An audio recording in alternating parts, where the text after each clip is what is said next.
What's going on, everyone, and welcome back to another movie review. And the movie I want to take a look at right now is The Kingsman. Now, this one opens up in theaters on December 22nd from 20th Century Studios. This one is a prequel in the Kingsman franchise, and the plot goes as follows. In the early years of the 20th century, the Kingsman Agency is formed to stand against a cabal plotting a war to wipe out millions.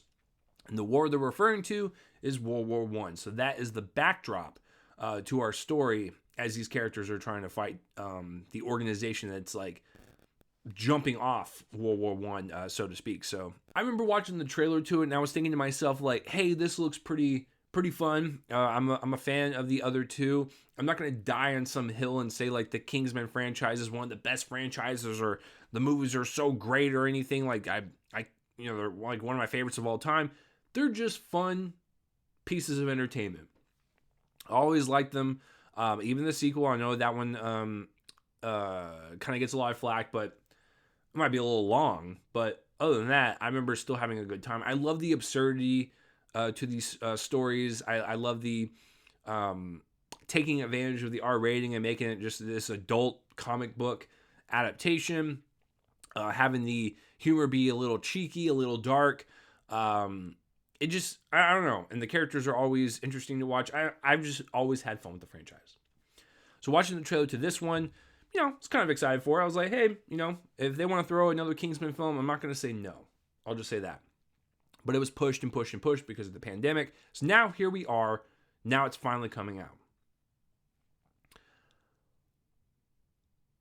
I don't know what to think. On one hand, it's definitely not like the other Kingsman movies. It really isn't. It takes a completely different route and a different execution than the previous two. But it wasn't like awful or anything. It was just kind of like, I'm just kind of neutral on it. It's definitely something I don't want to ever rewatch. Where like the first two, like the second one, I'm a little bit more hesitant on just because it's like it's over 2 hours and like it's a beefy movie.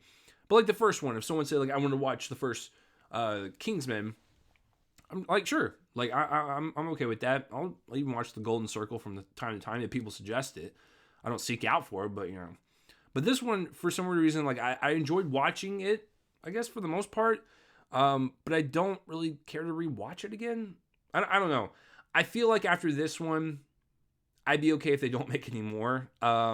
It just feels like the novelty and the magic of like the first one and even the second one is just kind of worn off at this point. And I know there's an end credit scene to this one that kind of alludes to another Kingsman movie that's kind of built like this one.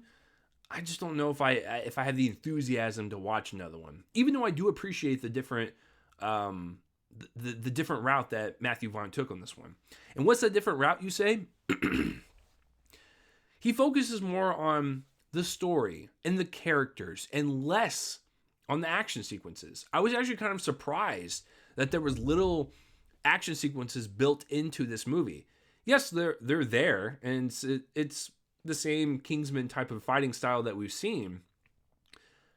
But I was kind of more intrigued by Ralph Fiennes' character and his son, that relationship, how they're coping with his wife and his son's mother's death.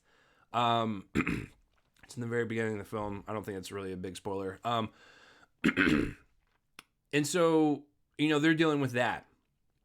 They're also dealing with being wrapped up into this, situation where like there's this group of like just really bad people from all across the world that are trying to do harm to many countries, and they have to stop them. I kind of enjoyed that kind of like cat and mouse game attribute to the story, and I really like the characters more. I like their camaraderie more. I don't know. I felt like there was more of a focus on that, and I really appreciated that because I felt it. I felt like the focus not so much on the blood, gore, and violence, even though it's there. The traditional Kingsman violence is there. It's kinetic camera work. It is bloody. It is over the top and ridiculous at sometimes. But yeah, they're fine. it's the same stuff we've all seen before. So there wasn't really like that much creativity in this installment when it came to the action sequences or the deaths or just anything. It was just kind of like, I think Matthew Vaughn was just kind of going by the playbook that he normally does with these movies, and there wasn't anything too exciting about them. But once again, they don't focus on those per se, and the spectacle of the violence and the action sequences. They focus on other things, which is nice. Performances by Ralph Fiennes. He's great. He's always great. He's the lead in the film, and he's the one that we follow the most. Gemma Arterton, she's always pleasant. His son, fine, I guess. And Rhys Ifans, who plays Rasputin.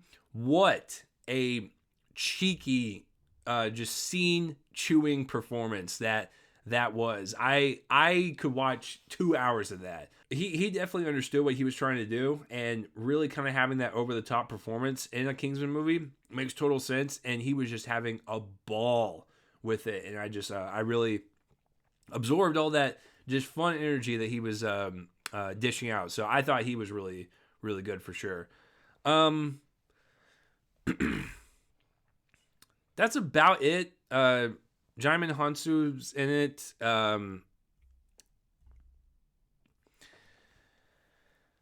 I don't know. It's not really one of those things to where you go see these movies for the performances, but I think everyone having fun with it and doing something different for a different notch in their career belt, good for them. But yeah, so that's it with that. Like I said, I enjoyed the story. The action sequences were, far and few in between this time around, but they get the job done. I think I'm just more landing on neutral. I'm kind of just okay with it. I like I said, I appreciate the different approach that they have on the story and just moving forward with the franchise and maybe doing another one. But I'm okay if they don't make another one. This is kind of like the last one, and we can close the chapter on this book, and we can move on to the next franchise. So I think it's too long and too far gone from the first one to where I think it's lost a little bit of its oomph and its magic a little bit. So I appreciate the attempt, but it just doesn't get me excited for another one. I'll just say that. So let me know what you think of The Kingsman down below, whether you loved it, hated it, neutral on it, just like me. But if you love it, please let me know. I want to know like who is really just gung-ho for this movie and just like really wants to see another one made in this style again. So yeah, let me know down below. I would like to know your thoughts. So that will do it for my review of The Kingsman. Thank you for joining me. I'm Chase Lee, and tune in next time for whatever I review next. I will see you guys later.